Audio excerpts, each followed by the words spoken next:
Hi all, ആദിയുടെ പുതിയൊരു വീഡിയോയിലേക്ക് എല്ലാവർക്കും സ്വാഗതം. നമ്മൾ ഇന്ന് റീഡിംഗ് ആയിട്ട് നോക്കാൻ പോകുന്നത് നിങ്ങൾ സ്നേഹിക്കുന്ന വ്യക്തി എന്തുകൊണ്ടാണ് നിങ്ങളിൽ നിന്നും പിന്മാറി നിൽക്കുന്നത് എന്നുള്ളൊരു കാര്യമാണ് നമ്മൾ ഇന്ന് റീഡിംഗ് ആയിട്ട് നോക്കാൻ പോകുന്നത്. എല്ലാവരും തന്നെ നന്നായിട്ട് മെഡിറ്റേഷൻ ചെയ്യുക. വളരെ പോസിറ്റീവ് മൈൻഡ് മാത്രം വെച്ചിട്ട് ഈ ഒരു റീഡിങ് കാണുക. നെഗറ്റീവ് മൈൻഡോടുകൂടി ആരും തന്നെ ഈ റീഡിങ്സ് കാണരുത്. എന്തായാലും നിങ്ങൾ സ്നേഹിക്കുന്ന പേഴ്സണിൻ്റെ മാറ്റത്തിന് കാരണം എന്താണ് എന്ന് നമുക്ക് നോക്കാം. Universe please guide us. Universe please guide us. Universe please guide us. നിങ്ങളുടെ പേഴ്സണിൻ്റെ മാറ്റത്തിന് കാരണം എന്താണ്?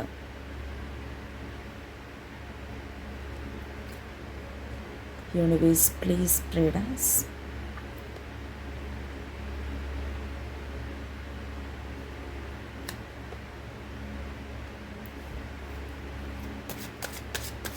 നിങ്ങളുടെ പേഴ്സണിൻ്റെ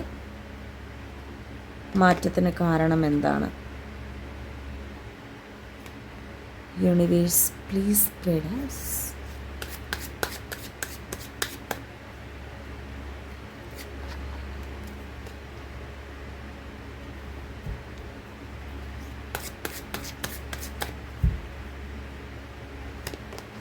യൂണിവേഴ്സ് പ്ലീസ് ഗൈഡ് us. നിങ്ങളുടെ പേഴ്സണിൻ്റെ മാറ്റത്തിന് കാരണം എന്താണ്? എനി തേർഡ് പാർട്ടി സിറ്റുവേഷൻ, അല്ലെങ്കിൽ ഈ പേഴ്സണ് നിങ്ങളോട് താല്പര്യമില്ലാത്തത് കൊണ്ടാണോ? എന്താണ്?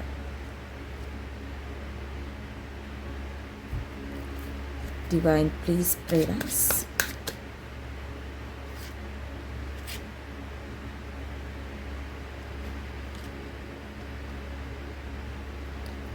ഇവിടെ മാറ്റത്തിന് കാരണം എന്താണ്?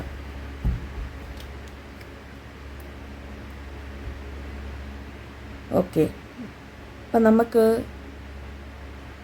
ഈ റീഡിങ്ങിൽ കാണുന്നത് നിങ്ങളുടെ പേഴ്സൺ ശരിക്കും ഒരു മുൻജന്മത്തിലുള്ള ഒരു വ്യക്തിയാണ്.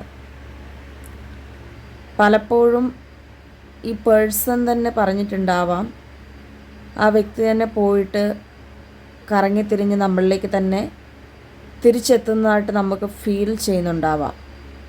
അല്ലെങ്കിൽ നമുക്ക് ഈ ബന്ധത്തിൽ നിന്ന് പിന്മാറാൻ ശ്രമിക്കുന്നു, പക്ഷേ നമുക്കാണേലും ഈ ബന്ധത്തിൽ നിന്ന് പിന്മാറാൻ സാധിക്കുന്നില്ല. യഥാർത്ഥത്തിൽ ഈ വ്യക്തിയുടെ ഒരു മനസ്സെന്ന് പറയുമ്പോൾ ഇതിൻ്റെ അകത്ത് പല കാരണങ്ങൾ കൊണ്ടും ഒരു ബന്ധത്തിൽ നിന്നും നമ്മുടെ പേഴ്സൺ വിട്ടു നിൽക്കാനുള്ള ഒരു സാധ്യതയുണ്ട്. ചിലപ്പം ഈ black magic, third party situation, അങ്ങനെയൊക്കെ നമ്മൾ വിളിക്കുന്ന പല കാരണങ്ങൾ കൊണ്ടും ഈ പേഴ്സൺ മാറി നിൽക്കാം, അല്ലെങ്കിൽ അവരുടെ സാഹചര്യങ്ങൾ കൊണ്ടും മാറി നിൽക്കാം. എന്നാൽ ചില വ്യക്തികളെ സംബന്ധിച്ച്, അതായത് നിങ്ങളുടെ പേഴ്സണെ സംബന്ധിച്ച് നിലവിൽ ഈ വ്യക്തി മാറി നിൽക്കാനുള്ളൊരു കാരണമെന്ന് പറയുന്നത് അതവരുടെ സ്വഭാവം കൊണ്ട് തന്നെയാണ്. ഈ വ്യക്തിയെ മെരുക്കി എടുക്കാൻ വളരെയധികം ബുദ്ധിമുട്ടായിട്ടുള്ളൊരു സ്വഭാവം ആയിട്ടുള്ളൊരു പേഴ്സണാണ്. കാരണം ഭയങ്കര അധികം വാശി ഉള്ള ഒരു വ്യക്തിയാണ്. അതുപോലെ തന്നെ ഭയങ്കര ദേഷ്യമുള്ള ഒരു വ്യക്തിയാണ്. ഇവർക്കെന്ന് പറയുമ്പോൾ ചെറിയ കാര്യം കിട്ടിയാൽ മതി ഭയങ്കരമായിട്ട് ദേഷ്യം വരാൻ വേണ്ടി. പ്രത്യേകിച്ച് ഒരു കാരണങ്ങളൊന്നും വേണ്ട. നിങ്ങൾ ചിലപ്പോൾ ഒരു തമാശയ്ക്ക് പറയുന്ന ഒരു കാര്യം അവരത് സീരിയസ് ആയിട്ട് ചില സമയങ്ങളെടുക്കും. നമ്മളത് തമാശയ്ക്ക് പറഞ്ഞാണെന്ന് പറഞ്ഞാൽ പോലും അവർ പെട്ടെന്ന് അത് അംഗീകരിച്ച് തരത്തില്ല. ഇവരുടെ ദേഷ്യം ഒന്ന് കുറഞ്ഞു വരണമെങ്കിൽ കുറച്ചധികം സമയമെടുക്കും. നിങ്ങളെന്തെങ്കിലും ഒരു ചെറിയൊരു കാര്യം പറഞ്ഞാൽ പെട്ടെന്നങ്ങ് പ്രകോപനം വരുന്ന ഒരു സ്വഭാവമാണ്. യഥാർത്ഥത്തിൽ ആ ഒരു പേഴ്സണ് നിങ്ങളെ വളരെയധികം ഇഷ്ടമാണ്. പക്ഷേ നിങ്ങൾ അറിഞ്ഞോ അറിയാണ്ടൊക്കെയോ പറയുന്ന ഓരോ വാക്കുകളും ആ വ്യക്തിനെ ചൊടിപ്പിക്കുന്നുണ്ട്. ആ വ്യക്തിക്കത് പ്രകോപനം വരാൻ വേണ്ടി കാരണമാകുന്നുണ്ട്. ആ പേഴ്സണെ സംബന്ധിച്ച് അവരുടെ സ്വഭാവം എന്ന് പറയുമ്പോൾ തന്നെ ഭയങ്കരമായിട്ട് മറ്റുള്ളവരെ തൻ്റെ കാൽച്ചുവട്ടിലാക്കുന്ന ഒരു സ്വഭാവമാണ്. ഈ വ്യക്തിയുടെ കൂടെ നമുക്ക് നിൽക്കണമെങ്കിൽ തന്നെ നമ്മൾ ഏറ്റവും ക്ഷമ പഠിച്ചിട്ടുള്ളൊരു പേഴ്സൺ ആയിരിക്കണം. ക്ഷമ പഠിച്ചിട്ടില്ലേ നമ്മൾ ക്ഷമ പഠിപ്പിക്കുന്ന തരത്തിലുള്ള ഒരു സ്വഭാവമുള്ളൊരു വ്യക്തിയാണ്. നിങ്ങൾ സ്നേഹിക്കുന്ന പേഴ്സൺ ഒരാണാണെങ്കിലും അതൊരു പെണ്ണാണെങ്കിലും സ്ത്രീയാണെങ്കിലും പുരുഷനാണെങ്കിലും അവരുടെ ഒരു സ്വഭാവം എന്ന് പറയുന്നത് മറ്റുള്ളവരെ അടിച്ചമർത്തിയിടുക, അല്ലെങ്കിൽ അവർക്ക് അവരുടെ ഒരു മേൽപ്പദവിയാണ് എപ്പോഴും ഈ ഒരു പേഴ്സൺ ഉള്ളത്. പല കാര്യങ്ങളും അവർ പറയുന്നത് ചെയ്യണം, അവർ പറയുന്ന പോലെ നമ്മൾ നടക്കണം, അവർ പറയുന്നതേ കേൾക്കാവുള്ളൂ എന്നുള്ളൊരു സ്വഭാവം. ഇൻ കേസ് നമ്മളത് കേട്ടില്ല എങ്കിൽ അത് ഈ പേഴ്സണ് ഭയങ്കരമായിട്ട് ദേഷ്യം വരും. നമ്മളെ ഭയങ്കരമായിട്ട് ആ ഒരു ദേഷ്യത്തോടു കൂടിയായിരിക്കും പിന്നെ സംസാരിക്കുന്നത്. കാര്യം എന്താണെന്ന് ഓപ്പണായിട്ട് പറയത്തില്ല. പകരം അവർ ദേഷ്യപ്പെടുമ്പോൾ നമ്മൾ എന്താണ് ഇതിൻ്റെ അകത്ത് സംഭവിച്ചതെന്ന കാര്യം ഒന്നില്ലെങ്കിൽ അവരുടെ പുറകെ നടന്ന് നമ്മൾ ചോദിച്ചുകൊണ്ടിരിക്കണം, അല്ലെങ്കിൽ ആ പേഴ്സൺ പറഞ്ഞില്ലെങ്കിൽ നമ്മളത് ഊഹിച്ചെടുത്തോണം എന്താണ് ഇതിൻ്റെ അകത്ത് സംഭവിച്ചത്. നമ്മുടെ ഭാഗത്തു നിന്നുള്ളതാണെങ്കിൽ തീർച്ചയായിട്ടും നമ്മളത് മനസ്സിലാക്കിയെടുക്കാൻ വേണ്ടി ആ പേഴ്സൺ കൊത്തി ഓരോ കാര്യങ്ങൾ പറയുന്ന ഒരു സ്വഭാവമുള്ളൊരു വ്യക്തിയാണ്. ഇവരിപ്പം നിലവിൽ നിങ്ങളിൽ നിന്ന് മാറി നിൽക്കുന്നതിൻ്റെ കാരണം എന്ന് പറയുന്നത് അത് നിങ്ങൾക്കൊരു പിടികിട്ടാത്തൊരു കാര്യം തന്നെയാണ്. എന്താണ് അവരിൽ സംഭവിച്ചിരിക്കുന്നത് എന്നുള്ളൊരു കാര്യം. ഇവിടെ മറ്റൊന്നുമല്ല ഇവർ മാറി നിൽക്കുന്നതിൻ്റെ ഒരു കാരണം. പകരം ഈ പേഴ്സൻ്റെ സ്വഭാവത്തിൽ തന്നെ അത് എഴുതി വച്ചിരിക്കുന്നു. അവരിങ്ങനെയാണ്, അവരുടെ നേച്ചറേ അങ്ങനെയാണ്. അവർ ജനിച്ചത് മുതൽ മരണം വരെ ഈ ഒരു പേഴ്സൺ അവരുടെ സ്വഭാവം അങ്ങനെ തന്നെ ആയിരിക്കും. പലതവണയും മാറ്റാമെന്ന് പറയും, പക്ഷേ മാറ്റത്തുമില്ല.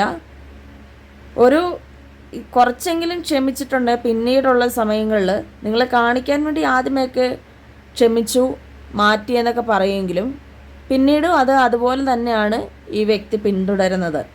അവരുടെ സ്വഭാവം അവർക്ക് കൺട്രോൾ ചെയ്യാൻ പറ്റത്തില്ലാത്തൊരു സ്വഭാവം തന്നെയാണ്.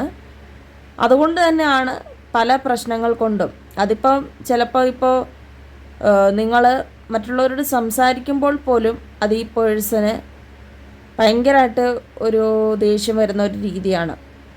അവർ പറഞ്ഞിട്ടുണ്ടാവാം നിങ്ങൾക്ക് അധികമായിട്ട് കൂട്ടുകെട്ടുകളോ അല്ലെങ്കിൽ നിങ്ങൾ അവർക്ക് ഇഷ്ടമില്ലാത്ത ആൾക്കാരുടെ അടുത്ത് മിണ്ടിയാൽ പോലും അവർക്ക് ഭയങ്കര ദേഷ്യം വരുന്ന ഒരു തരത്തിലുള്ള ഒരു ഇതാണ്.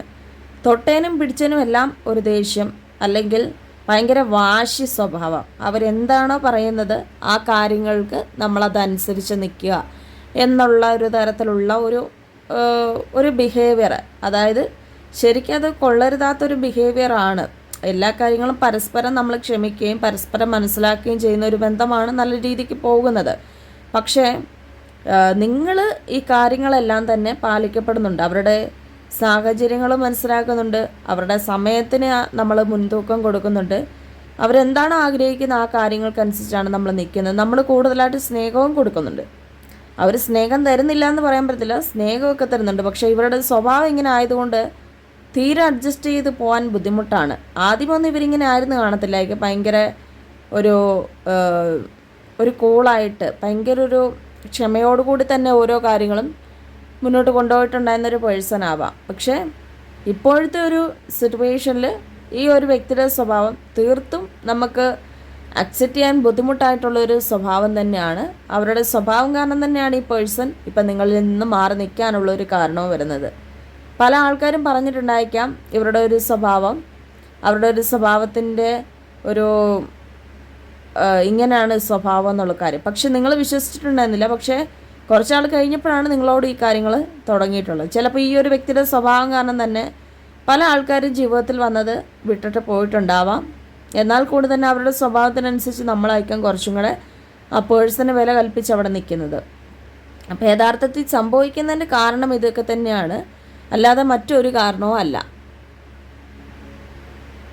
ഈ ഒരു വ്യക്തിയുടെ സ്വഭാവം മുൻപോട്ടും ഇങ്ങനെ തന്നെ ആയിരിക്കും. നമ്മൾ ഈ പേഴ്സൻ്റെ സ്വഭാവത്തിൽ ഒന്നില്ലെങ്കിൽ മാനിഫെസ്റ്റേഷൻ ചെയ്ത് മാറ്റങ്ങൾ വരുത്തേണ്ടതായിട്ട് വരും.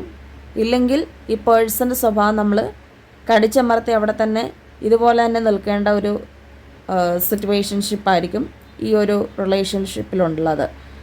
പലപ്പോഴും നമുക്കവിടെ മനസ്സുകൊണ്ട് നിൽക്കാൻ സാധിക്കുന്നില്ല എന്നതാണ് യാഥാർത്ഥ്യം എന്ന് പറയുന്നത്. ആ പേഴ്സൻ്റെ ഒരു കടുംവിട്ട് സ്വഭാവം നമുക്ക് നിയന്ത്രിക്കാൻ സാധിക്കുന്നില്ല. ശരിയാണ്. അപ്പോൾ ഇതൊക്കെ നമുക്ക് ഇങ്ങനെയൊക്കെ ഉണ്ടാകുന്നതിൻ്റെ ഒരു കാരണം അവരുടെ കയ്യിൽ തന്നെ ഉള്ളൊരു കുഴപ്പമായിട്ടാണ് യൂണിവേഴ്സ് നമുക്ക് കാണിച്ചു തരുന്നത്. അപ്പോൾ ഒരുപാട് പേർക്ക് ആ ഒരു പേഴ്സൻ്റെ എന്തുകൊണ്ടാണ് അവർ നമ്മളിൽ നിന്ന് മാറി നിൽക്കുന്നതിൻ്റെ ഒരു കാരണം പറഞ്ഞ് നിങ്ങൾ നിന്ന് കാണും. അപ്പം അതിൻ്റെയൊക്കെ ഒരു കാരണമാണ് ഡിവൈൻ നമ്മളുടെ മുന്നിലേക്ക് ഇന്ന് എത്തിച്ചിരിക്കുന്നത്. അവർക്ക് സ്നേഹമുള്ളൊരു വ്യക്തിയാണ്, പക്ഷേ അവരുടെ സ്വഭാവത്തിൻ്റെയാണ് കൂടുതലായിട്ടും ഒരു നെഗറ്റീവ് വശങ്ങളുള്ളത്. ഇന്നത്തെ ഒരു റീഡിങ് എല്ലാവർക്കും തന്നെ ഇഷ്ടപ്പെട്ടെന്ന് കരുതുന്നു. എല്ലാവരും ഇഷ്ടപ്പെട്ടാൽ ലൈക്ക് ചെയ്യുക, ഷെയർ ചെയ്യുക, കമൻറ്റ് ചെയ്യുക. പേഴ്സണൽ റീഡിങ്സ് എടുക്കണം താല്പര്യമുള്ളവർക്ക് എന്നെ കോൺടാക്റ്റ് ചെയ്യാം. അടുത്തൊരു വീഡിയോ കാണാം. എല്ലാവർക്കും ബൈ ബൈ.